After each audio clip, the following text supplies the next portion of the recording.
Hello and welcome to my channel Destravando Seu Inglês. Meu nome é Thiago Ferreira e hoje a gente vai falar sobre o Present Continuous, também conhecido como gerúndio.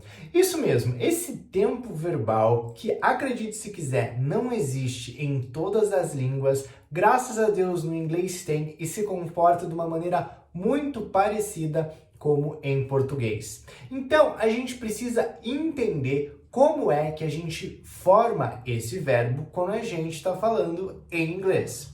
Assim como em português, esse tempo ele se dá através da combinação de dois verbos. O verbo to be e o verbo principal, que é aquele realmente que faz a ação. E assim como a ideia em português, a gente está fazendo alguma coisa.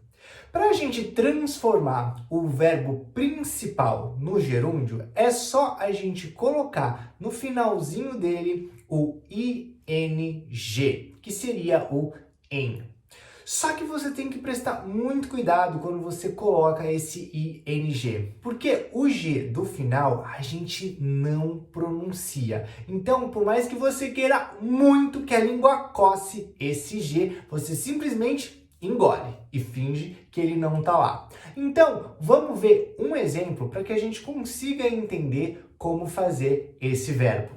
Vamos começar com o I, né? Então, I, o verbo to be é am. I am. E o verbo que eu vou usar vai ser o verbo to play. Então, brincar, jogar. Então, I am playing cards. Eu estou jogando cartas. I am playing cards. Então, eu tenho o verbo to be no presente, que para I vira am. E eu tenho também o verbo to play, que para virar o gerúndio é só colocar esse ing aí no final. Então fica I am playing. Só que no inglês é comum a gente sempre fazer a contração do pronome e do verbo to be quando ele está como verbo auxiliar. Então, nesse caso, ao invés de eu falar I am playing, eu vou falar I'm playing. I'm playing. Vamos ver um outro verbo? O verbo cantar. Digamos que ela está cantando. She is singing. She is singing. Então, como eu tenho aqui she, o verbo to be no presente para she é is. Is. E presta muita atenção que esse verbo ele não tem som de S, mas sim um sonzinho de Z. Então é she is. She is. Aí, o verbo to sing, eu coloco o ing no final e fica singing. Singing. She is singing com o pronome e o verbo to be. She's singing. She's singing. She's singing. Aí a gente vai ver o que vai acontecer quando eu tenho um verbo tipo o verbo to run, que é correr. Esse verbo, ele tem uma consoante, uma vogal e uma consoante. Quando isso acontece, quando for escrever esse verbo no ing, eu preciso dobrar a última letra.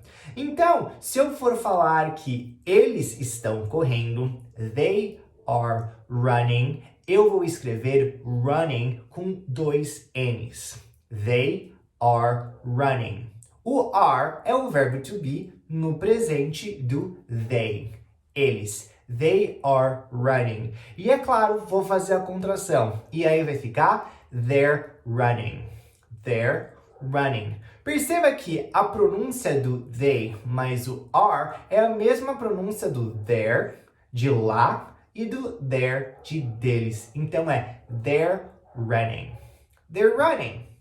Agora, se a gente pegar uma outra palavra que também tem consoante vogal e consoante no final, que é o verbo to open, e a gente for conjugar no presente continuous, no gerúndio, a gente vai ver que não vai dobrar o N. Então, se eu for falar que ele está abrindo a porta, he is opening the door, vocês vão perceber que o N ali eu não tive que duplicar. E por que será isso? Muito simples. A gente duplica a última letra quando não só é consoante, vogal, consoante, mas quando a sílaba for a sílaba forte da palavra. No caso de open, o pen não é uma sílaba forte, e sim o O. O. Então, eu não preciso duplicar o N. Por isso que eu vou falar his opening the door. His opening the door. Agora, vamos prestar atenção na pronúncia desse verbo. O ing, na verdade, é um som bem peculiar do inglês. Ele não é um som de N. Ele é um som meio nasalado, ele é um nasal e vocal ao mesmo tempo. É um pouco estranho, mas com a prática você acaba pegando. Então, se eu for falar a palavra playing, playing, playing, perceba que eu não estou falando playing, não é playing, que fica aqui no meu nariz, parece que é a concentração do ar. É playing, playing, playing. Eu meio que puxo um pouco para minha garganta. Então, é como se fosse um som simultâneo daqui com a garganta. Playing, playing. E acontece uma coisa muito interessante quando a gente escuta músicas em inglês. Que quando a gente tem o verbo no ing, normalmente na música a pessoa corta o G e coloca um apóstrofe ali. E quando o autor faz isso, ele muda um pouco também o som da palavra. Então, ao invés de eu falar a palavra playing, playing, quando eu tiro o G, eu acabo anasalando mais o N e o I fica com som de E. Então, não é playing, quando eu ponho o apóstrofo fica playing, playing. Não é doing, doing, porque quando eu tiro o G e coloco o apóstrofo, fica doing, doing.